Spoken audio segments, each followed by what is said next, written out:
the Real Hustle Podcast, hosted by yours truly, Chris Kiblin. Real hustle, real people, real results. You can help support our podcast by checking out our Real Hustle gear. We have t-shirts, hoodies, tank tops, hats, and more. The Real Hustle gear is great for the gym or even a night out on the town. Let everyone know that you are a real hustler willing to do whatever it takes to get the job done. You can check us out right now at realhustle.com, and right now we're offering all of our listeners 10% off when you use the promo code podcast at checkout. Once again, that is podcast to receive 10% off your entire order. realhustle.com. What's up, everybody? Welcome to the Real Hustle Podcast. My name is Chris Kiblin, and I will be your host. We talk to accomplished people who have been successful in either their business or their personal life, and we take you along their journey on how they got to be there. So what we'll do is we're going to bring in our next guest. Her name is Shelbi Loftin from Loftin Plumbing. Hey, Shelbi, how are you? Good. How are you? Thank you. Great to have you here. Thank you. I appreciate the invite. All right. So you are an owner of Loftin Plumbing. Mm-hmm. Okay. So tell me a little bit about Loftin Plumbing. So Loftin Plumbing is family owned and operated. My husband and I started that when we moved here to Florida.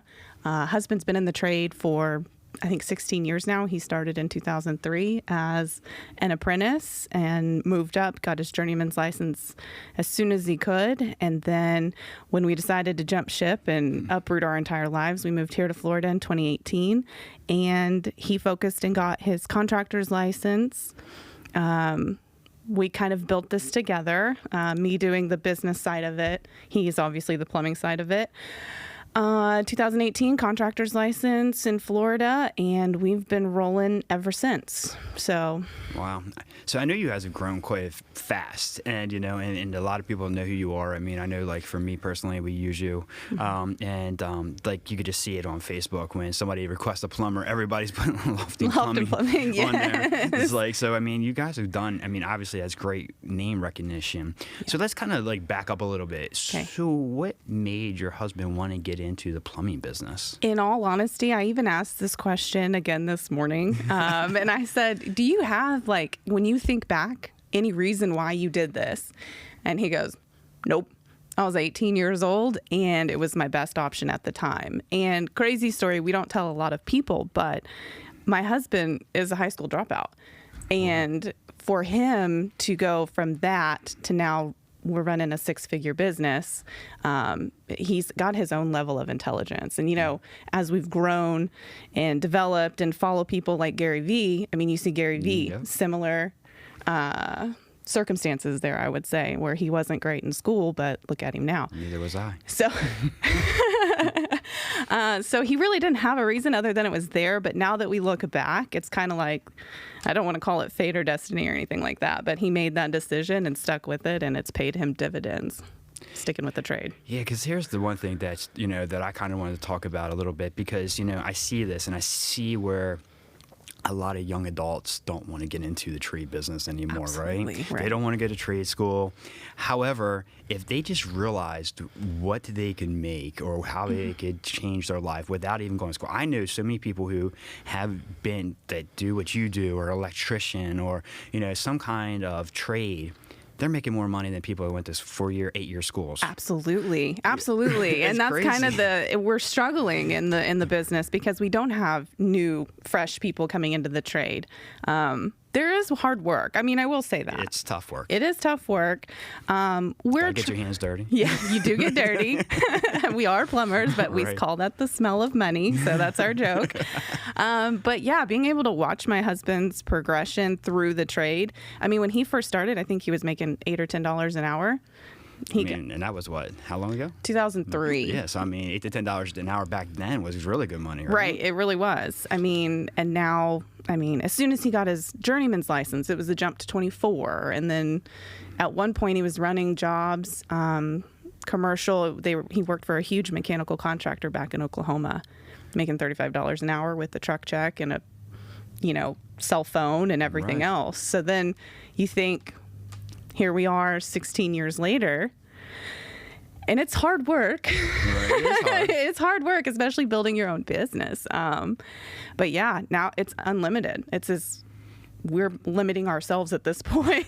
How many jobs can you take, right? Yeah, exactly. So it's like, how do we hire? How do we grow? Where do we go from here? So on and so forth. But yeah, we do have that conversation often, just because being an entrepreneur and owning your own business, you never are off. I feel like you have to have that mental health in check and balance in check, and you constantly feel like you're drowning. That's the reality of it. But when we look at our numbers, our profit and loss statement, so on and so forth, I'm like, do you understand where we're at now? Like, this is the most money we've ever handled in our lives. So. And that's incredible, right? And that's the thing is, like, that's what I love about having this show. It's just because the thing is, though, it talks about, okay, where we came from and where we're at now. And, like, look at the success that you're having and how I became a business owner. I mean, because I'm sure at one point when your husband was younger, I mean, he probably didn't say, I want to grow up to be a plumber, right? Or I didn't grow up and say, I want to be a loan officer. Absolutely. So it's like you didn't really say those types of things, but when you look back at it and you go, this was the right path for me. Yeah. And small businesses are what runs this country. Mm-hmm. And I firmly believe that's why I love having this show. And it's just like, when you find somebody who's had the success and grown from that and running their own business and now is employing other people, that's huge. Mm-hmm. And it's got to, just not even for the monumental part of it, but it's got to make you feel good that you're employing other people and helping other people get to that where you're at. Absolutely. Absolutely. And that's the great thing is we formed the business in 2018 when we got here, but we both had other jobs at that time. So I really focused on business development as far as getting our name out there and networking. And he's obviously the one that follows through and kills it because he's so good at what he does. But going from him full-time in 2019 to now we have 3 other guys, an assistant, so on and so forth. It is crazy when you think about it. And now I'm with it mostly full-time. So. Yeah, and then so tell me a little bit, because obviously it's not easy doing a business, right? Here you are. You came from Oklahoma. So let's start with that. Why did you leave Oklahoma to come to Florida? Honestly, for fun. For fun? Okay. For fun. Okay. We were told we were crazy, that you're not going to make it, you're going to hate it. We were one of the rare ones that were both really raised in Oklahoma. I was born there, raised there my whole life. And I started traveling to Florida, and there was one year I think I was in Florida 5 times. Like whenever I could get there, wow. I was going. Destin, Miami, Fort Lauderdale, Tampa, everywhere. And I finally said, I'm moving. I'm moving there. And Trevor and I, we've been together for so long. We were kind of in a tough spot at that point. So I said, you're either coming with me or you're not. But either way, I'm moving. So that's just not how I got here. Yeah. So I'll give you a quick little backstory on Debbie and I. So we came down here on our 20th anniversary, and we were like, all right, where are we going to go? So she's like, let's go to Sarasota. I'm like, okay. And we came down here. We're from Baltimore. We just had a big blizzard in Baltimore. We had like 2 foot of snow. And we come down here, and she's like, oh my God, I'm in love. She goes, I don't know how we're going to do it, but I want to live here. I'm like, you're nuts. Absolutely. I was like, you're nuts. I was like, we're not moving. I was like, yeah, okay, maybe when we retire, right? But she's like, no, we're moving here. So we actually went home, and she's like, I'm serious. And she's like, I want to move. Within a month, we put our house up for sale. I worked for a big bank at that time. Nice. So what I did was I went to them. I found a job down here. I just transferred. And so I worked it so that way we could do it. And it was April. By the end of July, we were living here. That's amazing. And she was the same way. She's like, I don't know. She goes, she was bound and determined. I thought she was nuts. Yep. And when you look back at it, though, it's crazy because, like, and maybe your story is similar to ours, is it was the best thing I've ever done in my life. Absolutely. Absolutely. Financially, yeah. The people, everything. Yeah. I remember having kind of an epiphany. I was around 26 or 27 years old. And, I'd been at my job at that 4 or 5 years, 6 years. My son was 2. And I feel like we were just working to pay for stuff. And I only got my 2 weeks a year and so on and so forth. And I just kind of looked around and I go, is this it? Right. That's what she said. Is this what life is? This is it? And in Oklahoma, the weather, you talk about blizzards, we would get not fun snow, ice, freezing. And then the summers were just as hot as they are here. Oh, wow. Yeah. So and tornadoes. So like. No, I don't want tornadoes. So coming here was like, okay. And then there was a huge transition in my mindset too of going and growing. I don't know what it is about that age, but it was like shifting from employee minded to then small business owner, entrepreneur minded. And it kind of fell literally right hand in hand with the move, surprisingly, because when we ended up moving, we were in the middle of a renovation too. So we were like, okay, well, if we finish the house and if it sells for this much, then we'll make the move. Right. We sold it for way more than we anticipated. When I put that price on the house, my dad lived in that area for my whole life. And he was like, you are crazy. You are not going to get that. And I got it without even listing it in the MLS. That's crazy. It was a Zillow make me move. They're the devil. We're not going to talk about that. But it was nuts. And everything literally lined up. And it was the same thing. Within a year, we were down here. And I will never go back. Yeah, that's the same thing. I'll never go back. Never go back. I miss some of the stuff in Baltimore, but I'll never go back. Absolutely. Yeah. No, it's been a really great transition. And it's been hard, but it's been worth it. Exactly. Every time I look around, I'm like, this is so much opportunity, not just work-wise, but I think it's quality of life as well. So no, I mean, it's like one of those things is like we live where most people vacation type of deals.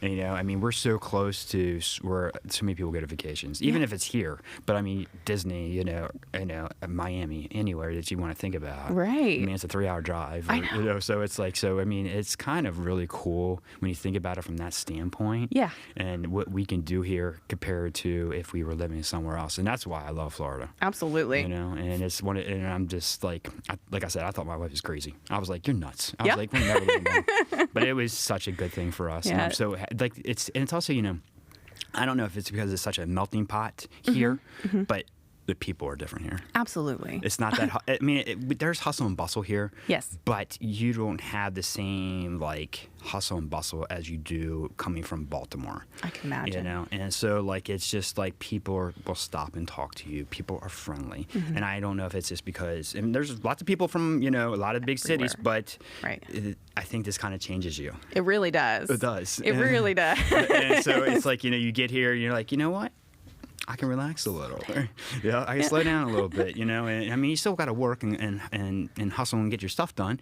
Yes. But at the same time, I think a lot of people realize that they can enjoy their life a little bit more here. Yes, and I will say we joke about it coming from Oklahoma. It's the people in Oklahoma are nice. I will say Florida has a bit more crazies than Oklahoma does, but it is a relaxed way of living. And you think about having to get up every day and be at work and 7 o'clock and you're working until 5 and so on and so forth. And here it's like most employers are pretty chill. Yes. When I worked for someone, they're like, yeah, just get here at 9. And we're like, what? Yeah, it's a little bit of a different lifestyle. Yeah. But, I kind of grown. At first, it was a little weird getting down here. Yeah. And I wasn't quite used to it. But now that I've been here for some time now, it's definitely... It's more enjoyable. Absolutely. And it's nice. Yeah. All right, so let's kind of circle back a little bit. So obviously you had some struggles. I'm sure every business owner does. Tell me a couple of struggles that you guys have gone through and maybe how you achieved those. Give us, our listeners, a little bit of, hey, this is kind of what we went through, because that's really how we help people grow, so they can learn from other people. Absolutely. So for us, we are hardwired to work. When we were first together, we both were working 2 and 3 jobs to survive. And we were selling, I like to joke, but it's really not a joke. We sold plasma to have grocery money back in the day. Yeah. So it was, we've been the bottom. And I would go to the dollar store and get my mashed potatoes and eat them out of the bag. But do what you got to do. Yeah, we did what we had to do. We moved up. But we're naturally, like I said, wired to work. So for us, it's really been finding that balance, working through the anxiety, I won't say depression, but anxiety of being a business owner and any kind of... I'm ADD. So one of the biggest challenges is kind of working through all of that. And when you're an entrepreneur, it's going to expose every single one of your weaknesses. And you either face them and get better and and work through it, or you don't. So for us, the biggest challenge would be working through all of that and then really managing our growth. Because what I don't want to be is another huge predatory plumbing company running 50 to 100 trucks, really giving subpar service and not doing our customers right. So we're trying to set the procedures in place now so that when we do, our goal is maybe 5 to 8 trucks. And that's going to be max for us, just because we want quality over quantity. Right. That's us. We want to, and I don't want to have to charge my customers $500 or $600 every time we're out there. So really, the biggest things we've had to work through is working through those weaknesses, keeping going, because there's so many times where you're up at midnight going, why am I doing this? I'm just going to quit. I'm not doing this anymore. This is not worth it. It is worth it. But, and then managing growth accordingly. So yeah, that's really where we're at. And I would say with the managing growth, it's really having that business mindset. And a lot of people I see don't do it, but it's handling your books. Yeah.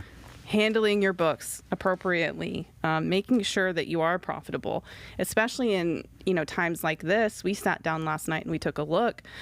Our supply costs have gone up so tremendously. Like I did the math on it. Our PVC cost has gone up 48% since last year. Our crazy. Copper cost was 78%. It's up 78%. So it's like, wow. We have these conversations where we want our bank account to look a certain way, and my husband is going, where is the money going? What is going on? And I'm going, our supply costs, Right. So really taking the time to dive into that nitty gritty and know your numbers. That's definitely key. I think that's one of probably the biggest things when I talk to other entrepreneurs or other people who are doing in business is they don't know their numbers. They don't know the ROI, right? Mm-hmm. And then it's like, okay, well, how do you not know your numbers? Right. You're running a business. Like, that should be the most important thing, okay? Mm-hmm. So, all right, what am I doing? What is my cost? And that's the thing is like, well, because you could put yourself out of business really fast if you keep spending and you don't have the money coming in. Absolutely. So, like, if you're not, like, diligent about what your numbers are and, keeping track of what you're doing, like, you'd be like, wait a minute, I have no money in the account. Yeah. And, like, even if you think you're bringing in good money and you've got all these jobs lined up, mm-hmm. but if you're spending more that's going out than what's coming in, yeah, it's like, before you know it, you're going to be out of business in a year. Yeah. I think cost control is an overhead cost control and really keeping an eye. And I have been, like I said, on the business side of it. So my job and my goal for us is to be as virtual as possible. You're not going to see my guys with pads and paper writing stuff down. We pay for a really good customer service, like CRM, scheduling, so on and so forth. And now that I've configured my burden rate, I can see where we need to go. But you're not going to see a Loftin Plumbing warehouse. You're not going to see it. I don't need an office because everything that I've done within our company is virtual so that we can do it anywhere. I'm not going to. So that's where our goal is. We're trying to remain as low overhead and as virtual as possible in this changing world. And you don't really see that in trades very often. Yeah. There's very much still the storefront. Yeah, the storefront, the office, and we're kind of breaking that mold. Is that just because I get told I'm crazy all the time. Where's your office? Well, I don't have one. That's the thing is like, honestly, I mean, do you really need one? You know? I mean, it's like, and it's crazy because I look at this from the mortgage standpoint for my mortgages. By law, I have to have an office. Mm-hmm. By law. Mm-hmm. So I have an office, but it's very rarely used. Exactly. And I was like, so, I mean, I'm paying for this office that I don't really use because I have to have one. And I'm sitting there, I'm like, okay, well, this is just an added expense that I really don't need. Right. And it's like, because everything has become so digital now. Yeah. I mean, my clients, everything they do is online. Yeah. And it's just like, okay, even like your business, like, I mean, I'm sure, and that's the thing is like, you can do so much now virtually or online. I mean, don't really need that. I mean, especially if you're going out to people's houses, right? Right. You can go in and be like, okay, here's what this looks like. This is what this looks like, or whatever. Exactly. And so it's like, why do you need to come in? I can come to you and give you a better estimate. I can give you a better idea. Absolutely. And I mean, it's kind of silly sometimes, I think, especially if you don't need it. Right. There's a whole... It's a whole train of thought, I think. Obviously, plumbers aren't going anywhere. As far as I know, there's not going to be a robot that can come in and unclog your toilet. We might need to talk to Elon about that, though. But that being said, plumbing is going to be around. I actually had a discussion in another kind of plumbing mastermind group, and I said, how you've got to learn to move with these times in regards to bringing guys in and getting people into the trade, and being as virtual and lean as you possibly can, because I think we're going to see the bigger companies start to lose quite a bit, and the ones that are focusing on quality versus quantity are going to be the ones that survive through this whole transition. I think we're going to see pretty soon. So obviously, plumbing's probably been pretty much the same thing for the last, 50, 100 years? Okay. So it's pretty much the same type of job. But I'm sure there's technology involved. Yes. So tell me, what's some of the biggest technology changes that you've seen in plumbing? Because, that's kind of where I'm curious. Where are we seeing this headed? Yeah. Technology-wise, I would say... transitioning from, especially here in Florida, the cast iron pipes and the CPVC. It's crap. It's crap. It doesn't last and it breaks. So now, we install PEX, and PEX is just a molded silicone rubber product, and it's flexible. It lasts longer. You're not going to have it crack and break. There should be less fittings, so less risk of something blowing apart. Right. That's one thing. I would say, we just invested in a camera, and it is such an upgrade from our old camera in that it's color. It pans up and down, and you can have a little hydraulic thing that moves it this way. It records. It really gives the customer. Now we're able to save videos to a little USB, give it to the customer, and you say, this is what the inside looks like. This is what we're seeing, so on and so forth. So that's like going to pipes and stuff, right? Yeah. So sanitary pipes there, and that's, locator wands. So if we're in a sanitary drain underneath your house, and you guys keep having clogs, so on and so forth, we go in, we can say, okay, this is where it's causing the issue, and then we can almost pinpoint exactly where that's at. So that's going to save customers tons of money versus trying to rip up a whole floor and a whole line of pipe. We're able to really narrow it down. And that's really cool. I mean, that's what the kind of technology that's really changed, I'm sure, a lot. Because, I remember, back when my parents had a house, and they just came in and they ripped everything out and replaced it, and that was it. And it's like they ripped up half the house, and and it's like it's kind of now that you can kind of more pinpoint where it's at without having to do all that. Right. Wouldn't make a huge amount of difference. Mm-hmm. All right. So so for your business? Mm-hmm. What do you see more often? What's most of your calls for? We are really in a remodel niche right now. Okay. I think that has to do with the current circumstances we're seeing overall. Lots of people have been in their homes, so now we're really remodel based. We're seeing a lot of new additions too. But outside of that, the other thing that we see the most is clogged drains. Because I hate to break it to everyone, but those are not flushable wipes, no matter what the package says. Okay. Clogged drains, roots causing issues in the drains, and water heaters. So something crazy that Florida Insurance, you've probably noticed as well, they have started really cracking down on roofs and water heaters. Yeah. So they're not even looking on, at the water heater itself saying, is this functional? Is it okay? If it's over 8 years old, it needs to be replaced, or you're going to see your insurance jack up. So here in the last 3 or 4 weeks, I think we've done 10 water heaters. Wow. That's kind of crazy just because of the insurance going up. Yeah. That's something I didn't know. Yeah. Yep. So, all right. So that's kind of what you do. But I know but you also do something else, right? So you run this business, but you also run a real estate business as well. Do. So tell us a little bit about that. Man, real estate. It's obviously a super crazy market, especially here in Sarasota. And I keep saying it's not a bubble. I don't think this is going to pop. You guys, this is not the same. But I started the real estate business at the same time that we started the plumbing business. I originally started at KW, but then met with Sean, my current broker. Love him to death. And in all honesty, I owe him a lot of our success because, I went to him really frustrated because I was only being taught as a new agent to cold call. And I finally said, if this is what being a real estate agent is, I don't want to be a real estate agent. I'm not here to be a telemarketer. And so when I met with him, he really changed the game. And he said, Shelbi, I want you in every group. I want you out networking. I want you not in the office. You need to be out. And it really went hand in hand, being able to plug the plumbing business and the real estate business at the same time. So my first year was awful. I did one deal my first year that was like a referral. And then my second year was much better. I think I closed 10 or 12. 10. I think it was 10 my second year. And this is my third year.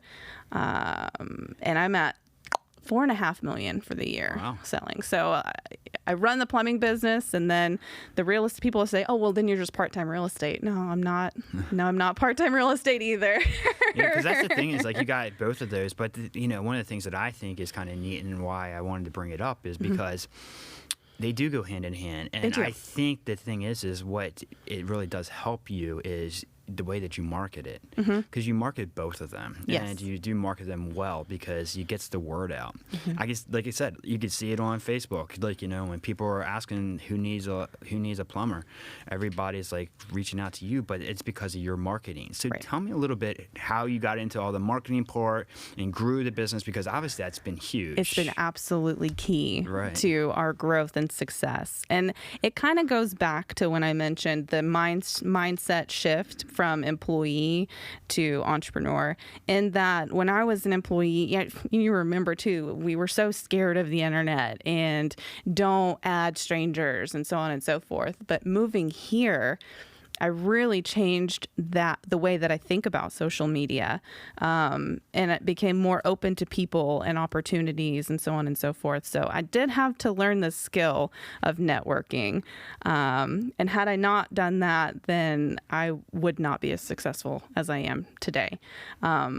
It really was adding, literally. I think I went from, a couple hundred friends on Facebook to, I don't know, a couple thousand at this point.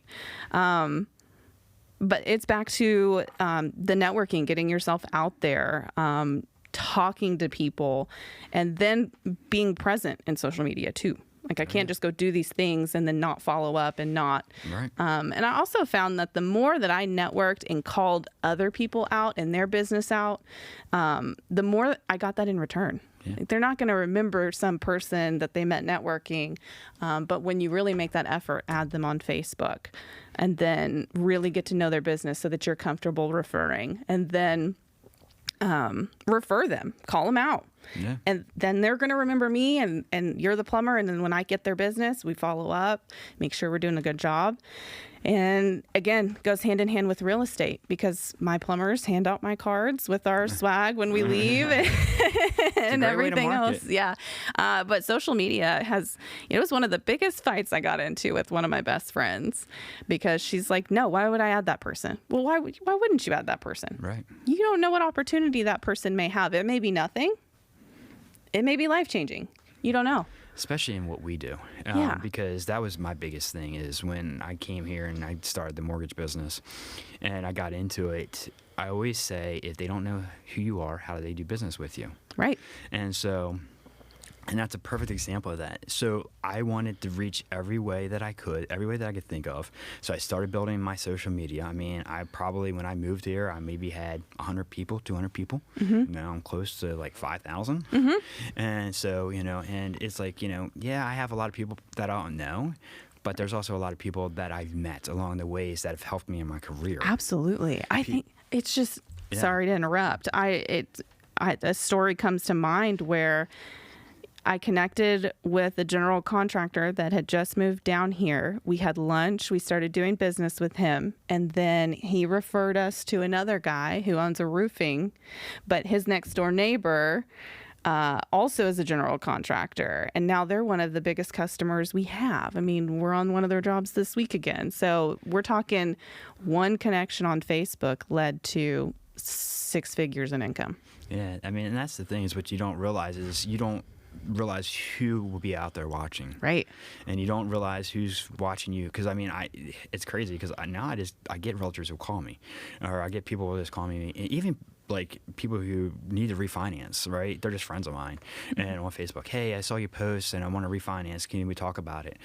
You just don't know. Right. And that's the thing. And again, it's like so many people are bound and determined not to be like, well, I don't want to add these people, or I don't want to add this stuff to Facebook, or I don't want to do Instagram, or I don't want to do LinkedIn. But social media is the way to go in this world now. It is. I mean, I hate to say it, but you have to be a player in it. You do. It's key. And people are like, so how did you build? How do you grow? So on and so forth. And that's what I tell them. You network and you get on social media. And if you do not have Google Maps and a business on Google and a website, don't do it. Just move on. But those are absolutely keys. And without those, and I will say in 2019, I was networking. So I was working full time. So I would go to work 9 to 5. And then I was networking 4 to 5 events every week. Wow. So I wasn't getting home until 8 or 9 o'clock at night. And then I had real estate deals on top of that showing houses on the weekend. So, I mean, it was a lot. Then COVID happened, and now I do a lot of my stuff virtually. But I was in every group around here that I could get into, just meeting people. And I feel like when you move like us, we moved here, no family, no friends. Nobody. That was us. Nobody. We had nobody. Yeah. So you have to force, and that's a learned skill. There's not ever a time when I was walking into an event by myself to sling business cards that I was excited to really go do it. Right. I remember my first time I went to the RASM meeting, and I'm by myself. I didn't know nobody. Yeah. And I'm like, all right, there's all these people, and I'm looking around. I'm like, ugh. Mm-hmm. I was like, this is the last thing I want to do right now. Right. But I forced myself to do it. And I was like, because the thing is like, again, you have to come out of your comfort zone. Mm-hmm. I mean, if you want to have the success, sometimes you just say, you know what? Let's try it. Let's just do it. And let's see what happens. Mm-hmm. And then once you start getting past that anxiety and start getting past those, even if you get rejections, it's just one of those things, constantly keep showing up. Yeah. And once you start constantly keep showing up, you'll start seeing the results. Mm-hmm. And I think that's where people kind of start getting frustrated because they're not seeing the results right away. Mm-hmm. It takes time. It took me 2 years to build my mortgage business. Real estate. I'm in my 3rd year. I mean, that's the thing. Like, it's taken a long time. And I totally agree. It's a skill because now I can go to a networking event and sometimes I'd rather be home. Right. But now it's like, oh, cool. I'm going to go talk to people. But it is. I can't tell you the level of anxiety that you feel when you're there trying to go up to people and just make conversation. I mean, it's worse than dating, I would say. It is. It's worse than speed dating, I guess. Is. But I remember it's funny because I used to make Debbie go with me because I didn't know anybody. And I was like, at least I know her. Right. Right. So there would be like events that we'd go to and I'd drag her along. And what's funny now is like, okay, because I've done all that, now when I go to events, I know a lot of the people. Yeah. And we've had conversations where we've talked about that and go, I mean, it's such a different world now. It's like we show up and we know more than half of the people. Right. And it's like, okay, well, I know most of these people here and we look back 5 years ago and I didn't know nobody. Right. And it's kind of cool because you built that and you built those relationships and building to know people. And just like, but like this, we were sitting there thinking like 5 years ago, this sucked. It did. And we're really lucky in that we transitioned and we were able to grow the business enough that we never really had to worry about how we were going to pay the bills. Like that was kind of the thing. But that's also goes back to working full time too. And I was killing myself doing that. But that was because I couldn't let go of that anxiety and trust in myself to be where we are today. I look back and I wish I would have been a little bit kinder to myself more belief in myself that we would be where we were going to be. But it did take hustle. I mean, that's when the Real Hustle podcast, I was like, that's literally how we've gotten here. And that's how most business people that I've had on here. It's funny because most of the people that I've had, I mean, they all came from nothing or they had to build it, right? Mm-hmm. And and it's a lot like my background, and this is what I really believe in. And it's like, and it's crazy because most people, they had to start from somewhere, whether it's I mean, whatever it might be. And so I was like, let's talk about that.